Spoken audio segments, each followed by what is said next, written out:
उपचुनाव हारे प्रत्याशियों के लिए अब आसान नहीं सियासी डगर। नतीजों ने राजेंद्र राणा, रवि, चैतन्य और भुट्टो को विकट स्थिति में डाला। पार्टी के भीतर और बाहर अभी इन सभी के लिए कम नहीं होंगी चुनौतियां। आगे कुआं पीछे खाई जाए तो कहां जाए, घर के रहे न घाट के। आम बोलचाल में अक्सर इस्तेमाल होने वाली ये कहावतें इन दिनों हिमाचल में थम चुके चुनावी रण पर भी सटीक बैठ रही हैं। उपचुनाव के नतीजों ने इन चर्चाओं में ला दिया है। 4 सीटों पर भाजपा प्रत्याशियों की हार को इन कहावतों से जोड़कर कई तरह के सियासी मायने तलाशे जा रहे हैं। अगले चुनाव तक सब भविष्य के गर्त में है, लेकिन सियासी गलियारों में जितने मुंह उतनी बातें चल पड़ी है। दरअसल प्रदेश में लोकसभा चुनाव के साथ 6 विधानसभा सीटों पर हुए उपचुनाव में भाजपा और पार्टी के 4 प्रत्याशियों के लिए किसी बुरे सपने से कम नहीं रहे हैं।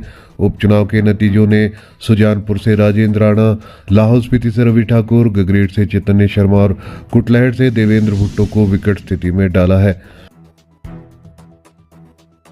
2022 में जीत दर्ज कर राजेंद्र राणा, रवि ठाकुर ने कांग्रेस में रहकर अपना कद बढ़ाया था। भुट्टो और चैतन्य पहली बार विधानसभा पहुंचे थे। राज्यसभा चुनाव के साथ प्रदेश की सियासत ने करवट ली तो चारों के रास्ते भी अलग हो गए और प्रदेश की सियासत के समीकरण भी बदल गए। विधानसभा की सदस्यता गंवाकर चारों ने भाजपा का साथ देने की कीमत चुकाई। लंबे सियासी ड्रामे असमंजस के बीच बागियों ने भगवा चोला ओढ़ डाला। उपचुनाव की घोषणा हुई तो भाजपा ने इन्हें प्रत्याशी घोषित किया। बागियों को जीत हासिल करने की उम्मीद थी और खुद पर भरोसा भी, लेकिन नतीजे उलट गए। सुधीर शर्मा और इंद्रदत्त लखनपाली अग्नि परीक्षा में पास हो पाए, जबकि हार ने राजेंद्र राणा, रवि ठाकुर, देवेंद्र भुट्टो और चैतन्य शर्मा को न सिर्फ निराशा में डाला, आगे के लिए चुनौतियों का पहाड़ भी खड़ा कर दिया। अगले विधानसभा चुनाव में अभी करीब 3.5 साल का समय है और इस पूरी अवधि में चारों को कांटों भरी सियासी डगर पर चलना होगा। प्रदेश की राजनीति में बने रहने के लिए अगला चुनाव जीतने की मजबूरी तो होगी ही, लेकिन इससे पहले क्या होगा, कैसे होगा, सब कुछ भविष्य के गर्त में है। भाजपा में मान सम्मान और फिर से टिकट पर किंतु परंतु की सियासी दुश्वारियां बनी रहेंगी। भीतरगात का नए सिरे से मुकाबला करना होगा।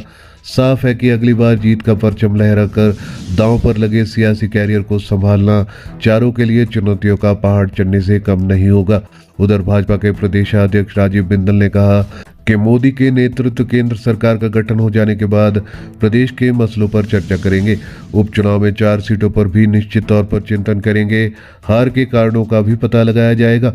उपचुनाव हारने वाले पार्टी के प्रत्याशियों को लेकर तरह तरह की बातें मीडिया में उठ रही हैं। अभी तक पार्टी स्तर पर इस विषय में कोई भी चर्चा नहीं हुई है। वहीं हार के बाद राजेंद्र राणा ने कहा है कि निराशा की कोई बात नहीं है। जीत हार एक ही सिक्के के 2 पहलू है। जनता का फैसला स्वीकार है। विपरीत परिस्थितियों में चुनाव लड़ा गया, फिर भी भरोसा कायम रखने के लिए 27,000 मतदाताओं का आभार। सुजानपुर के लोगों से भावनात्मक रूप से जुड़ा हूं। आगे जैसी भी परिस्थितियां बनेंगी डटकर मुकाबला किया जाएगा।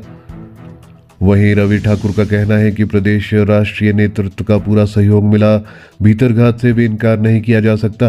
पार्टी का वोट डॉक्टर मार्कंडे को भी शिफ्ट हुआ है। संगठन के साथ हूं, आगे भी रहूंगा। संगठन की मजबूती के लिए डटकर काम करेंगे। जनता की सेवा में कमी नहीं छोड़ेंगे।